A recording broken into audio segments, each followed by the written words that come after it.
Puis les préparatifs, c'est un truc de ouf. Peux-tu te présenter à nos membres? Laura, 32 ans. Non, 33. Non. C'est la chatute. Oui, 33 ans. Ah, Voilà, on est d'accord. 33. Voilà.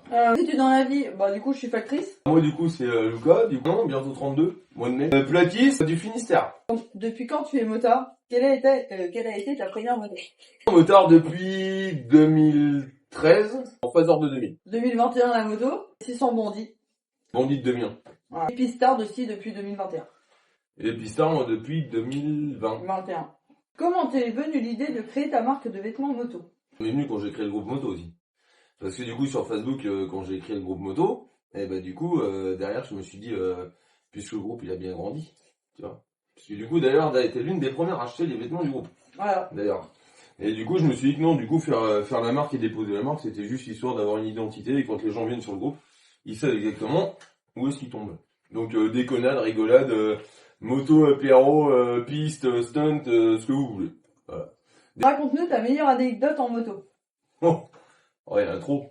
Il y en a trop parce que entre le bus qui a essayé de me rouler dessus, la voiture qui m'a refusé le passage et que j'ai percuté et que je suis arrivé un mètre plus loin, non, il y en a trop. Première session piste, Ouais. que j'étais pas au courant, bien entendu. Oui. Bien entendu. Mais on précise quand même le truc, quoi. T'es arrivé en piste avec quoi? Un mois de permis, Un mois de permis, 15 jours 15 de jours de la moto, et la moto elle fuyait plus que d'huile moi. que elle. En même temps, on avait récupéré sa bécane, son brandi, on l'a récupéré dans un sale état, donc Du coup, le coup de la combinaison. ah ouais. Ouais. La combar qui parce que du coup ce jour-là puisqu'elle était pas prévue dans le truc, on a loué une combar directement sur le circuit. Et en fait le truc qui s'est passé c'est que puisqu'elle était en panique, puisque c'était sa première fois en piste, J'arrivais pas à mettre comme ma moi, combar. hein, elle arrivait pas à mettre sa combar. Donc, du coup, les mecs du paddock, ils se sont bien foutus de ma gueule. Ah ouais. Et ils ont dit quoi? mets ta combar. Non, va aider Nana à mettre sa combar. Voilà. Et puis que j'arrivais même pas à mettre mes gants aussi de piste. Ouais, bah oui, la première session du lendemain où oui, Ouais. obligé de lui donner un coup de main pour mettre les gants pour aller sur la piste. La moto a-t-elle été toujours ta passion? Comment es-tu tombé dans la moto? Papa. Voisin. Voilà. Non, moi c'est le père, hein, c'est sûr. Hein. Après voilà, il a eu un gros accident à plus de 200 contre un 44 tonnes, il a perdu 10 ans de sa vie dans le coma, tu vois. Mais du coup non, ça vient du père, hein, 900 CBR, lui roule en 900 CBR, Honda. Après au départ, quand moi j'ai commencé sur Yam, tu vois, je comprenais pas trop le pourquoi du comment Honda, parce que Yam j'ai grave kiffé, et du coup en fait maintenant on est que Honda. Enfin elle du coup toujours en Suze, hein, bien sûr, mais bientôt Honda. Mais du coup on est en train de lui préparer un joli 600 CBR comme celui-là, pour un piste. Moi, le voisin, qui avait une hyper sportive. Hyper sportive. Ouais, hyper sportive. Et du coup, il m'a foutu le cul sur la moto quand j'avais 6 ans et bah du coup, ça m'est resté. Premier essai moto, sans casque, sans banc, sans rien. Voilà. Quelle a été ta motivation à faire parler de toi sur les réseaux sociaux? Le groupe.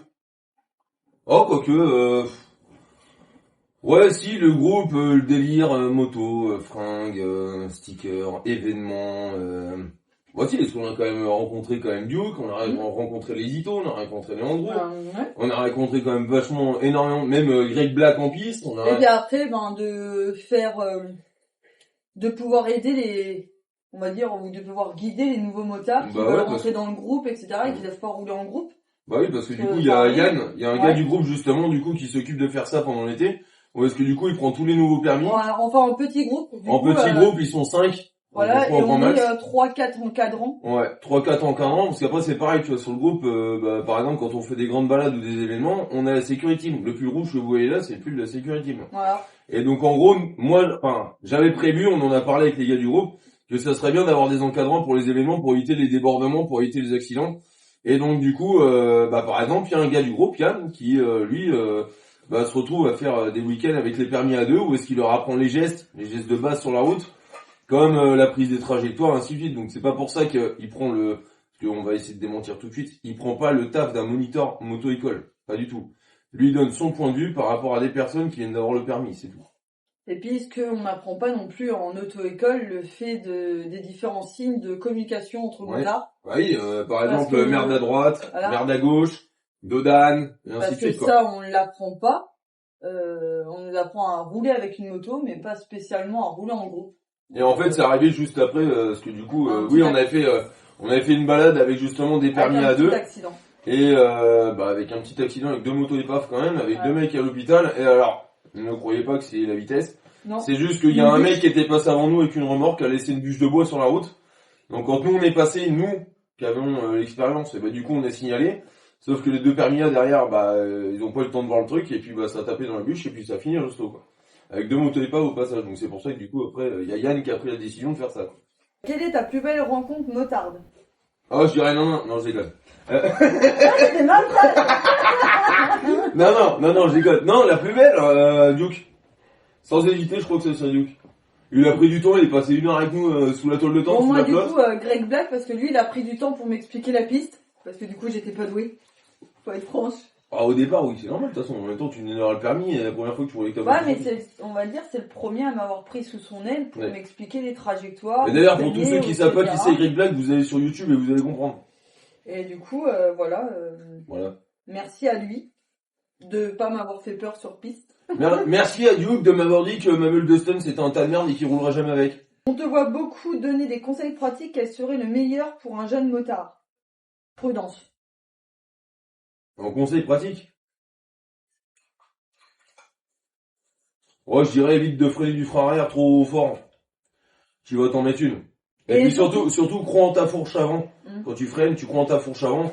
Et le frein arrière évite le maximum à tout plier, quoi. Et change pas de moto tous les 15 jours. Apprends déjà à connaître ta moto. Ah oui, parce que d'ailleurs, si t'es jeune motard et que parce que non, elle le sait, elle, depuis le temps.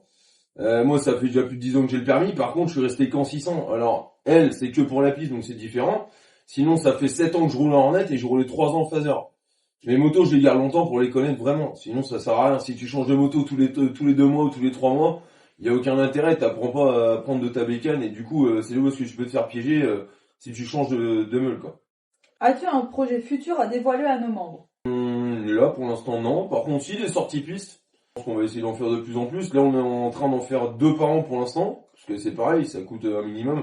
Pas la journée piste en elle-même, c'est plus la préparation de la moto et le trajet. Faut arriver à poser ses vacances le jour où tu poses tes jours de piste. Ouais, c'est surtout ça aussi le problème. C'est surtout les jours de vacances, les jours de congé, c'est un peu compliqué. Donc, on essaie de faire ce qu'on peut, sachant que nous, on est dans le Finistère, les circuits sont un minimum 400 bornes de la maison. Donc, tu te fais 800 bornes dans le week-end, plus le roulage, plus l'aller, retour, la bouffe et tout. Donc, pour nous, c'est un peu désavantageux pour ceux qui sont à côté de Fontenay comme Cyril. Ouais. Bah, lui, il est pas emmerdé. Il a 1 heure de route, il va là-bas, il rentre chez lui, quoi. Tu es plutôt soirée de poker ou bar ambiance? Bon, bar ambiance. Non, même pas bar ambiance. Non, même pas soirée poker, ça serait plus, là, ça serait soirée apéro dans le garage. Ouais, soirée apéro mécanique. Ouais. Apéro mécanique, ou est-ce que c'est quand t'es bourré que tu te rends compte de la connerie que t'as fait, et qu'en plus de ça, tu trouves les pannes que tu cherchais depuis 3 mois. Et ça nous est arrivé, et je vous jure que c'est vrai. Pour terminer, et avant de te remercier. Oh, merci. Je te remercie. Oh, merci, non. Merci de ton interview avec nous. Où est-ce que nos membres peuvent nous suivre? Il y a... Facebook, BMF29. Ouais, BMF29, ouais, exact. Instagram. Aussi. Look Hardcore et Laura Yono. Alors, Look Hardcore, c'est comme sur mon TikTok, c'est le même nom. LUKARDCORE, pour ceux qui cherchent. TikTok, du coup, Look Hardcore, Laura Yono et Nanaland29. Ouais, sur TikTok aussi, on a un deuxième compte, ça c'est pour les travaux de la maison, pour ceux qui s'intéressent. Pour avoir des petites astuces, des petites conneries, l'avancement des travaux de la maison. Du coup, on a fait un petit compte TikTok Nanaland29, donc c'est NAIN, Land, tout attaché, 29. Voilà. Bon, du coup, nous nous remercions. Voilà, nous on nous remercie. On remercie d'ailleurs les free riders, John et Lady Doll pour l'interview. Et puis, n'hésitez pas à passer sur nos chaînes respectives. Non, toi TikTok c'est... Moi c'est non, Grumpy. C'est Grumpy. Grumpy. Voilà. Grumpy comme le grincheux dans les... En anglais. Voilà. Grincheux en anglais. Voilà. Donc pour tous ceux qui veulent le suivre, n'hésitez pas. Et puis du coup, on fait un bisou à John et à Lady et à tous ceux qu'on a connus d'ailleurs pendant les lives TikTok. C'était vachement cool. Voilà. Donc on vous laisse là-dessus. On vous fait des bisous. Bisous. Et puis on se tient au courant. Ok ? Bisous.